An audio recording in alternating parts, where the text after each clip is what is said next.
The easiest thing I've done was to get out from under the labels and to live the life that I live. The most difficult thing I've ever done was to believe that I can do it.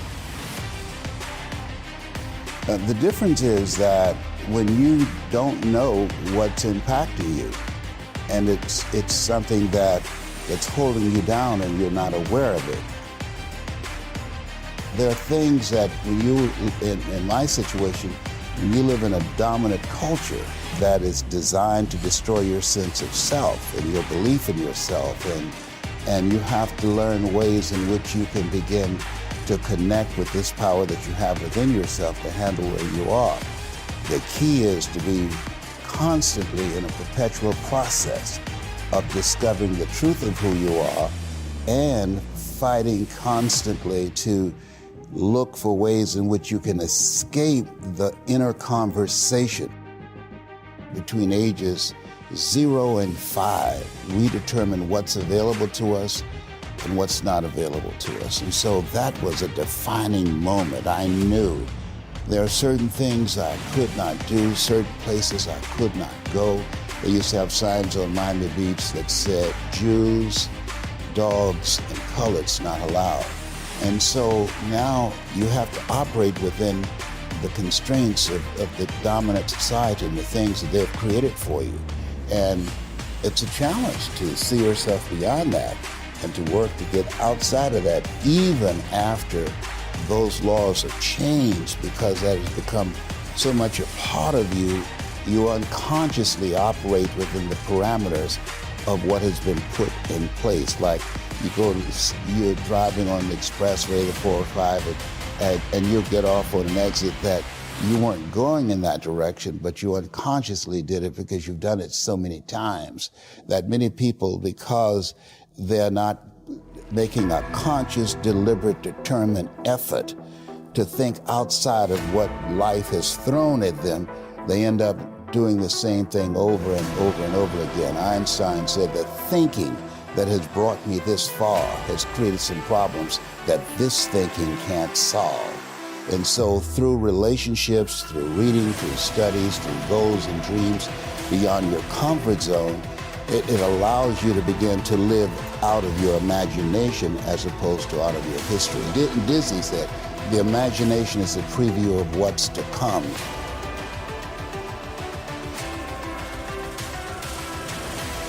They have to expose themselves to something that will give them a different vision of themselves. And in addition to that, they have to put themselves in a community of what I call OQP, only quality people.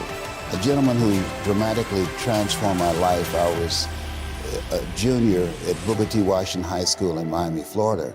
And I went in his class looking for another friend, and he said, go to the board and work this problem out for me. I said, sir, I can't do that. He said, why not? I said, I'm not one of your students. He said, do it anyhow. And the other kids started laughing, saying, he's Leslie, he's DT. And he said, what's DT? His brother is smart, but he's the dumb twin. And I said, I am, sir. And he came from behind his desk and he pointed at me and said, don't you ever say that again. Someone's opinion of you does not have to become your reality. And he taught me 3 things. He said, if you want to become successful in life, young man, he said, number 1, you got to change your mindset. He said, you don't get in life what you want, you get in life what you are. Number 2, practice OQP, only quality people. You earn within $2,000 to $3,000 of your closest friends. I found that out. I left all my broke friends. I said, y'all gotta go. Because I used to be so broke, I'd pass the bank and trip the alarm, you know? And the third thing he said, develop your communication skills, because once you open your mouth, you tell the world who you are. He said, those are 3 major things that you want to work on that will liberate you from living in Liberty City, living in poverty and overtown.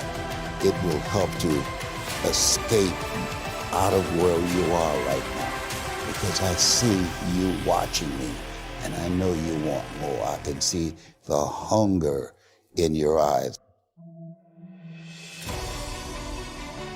You get hungry by finding something that's you.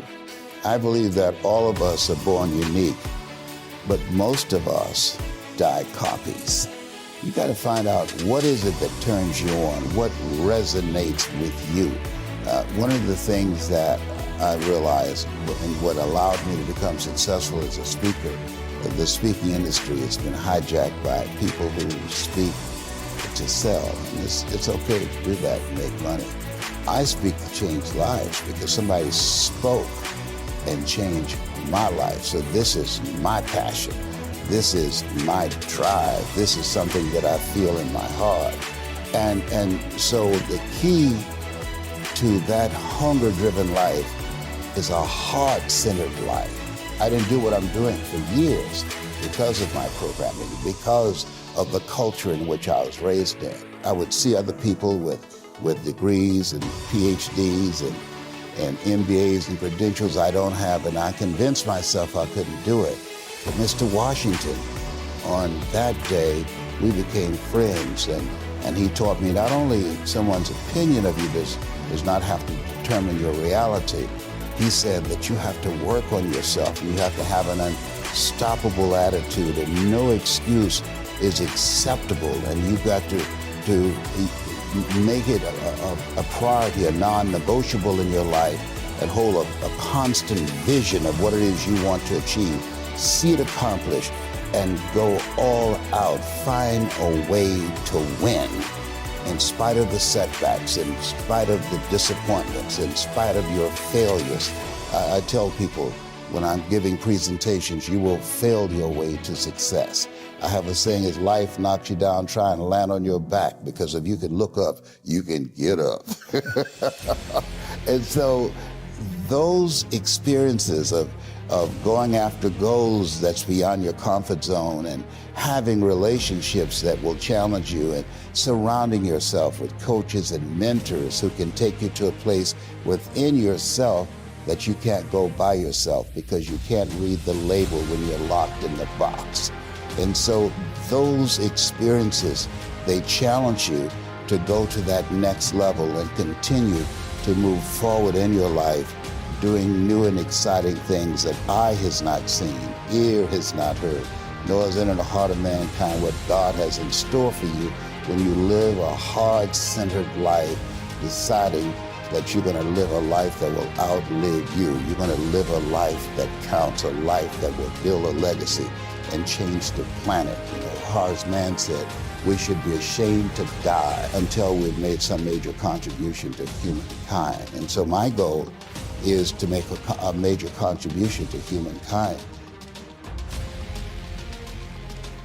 Every day when I get up, my mindset is, what is it that I can do to touch and impact somebody's life today? What is it? What does that look like? Don't live the life that has been given you by their circumstances, by the people that's around you. That Sidney Poitier wrote a book called The Measure of a Man. And he said, when you go for a walk with someone, something happens without being spoken. He said, either you adjust to their pace or they adjust to your pace. Whose pace have you adjusted to? And so there are things that we pick up and we think that they're our choices, but they're choices that we've been programmed by life to do. When we leave our homes in the morning, we're bombarded with over 6,000 advertising hits through Facebook, through Twitter, through Instagram, through television, through our phones and through our communities, and through the computers. And so all of these things are impacting us every day. So if you don't have a program for your mind, then your mind is going to be programmed, and you'll find yourself doing things that you did not know, and that they affected you, that they, through marketing techniques and strategies, that they will create a thirst within you. I came up in an era that said if you built the best mousetrap, the world will be the path to your door. But if you know marketing, people will sleep outside your store to buy a telephone they've never touched or seen.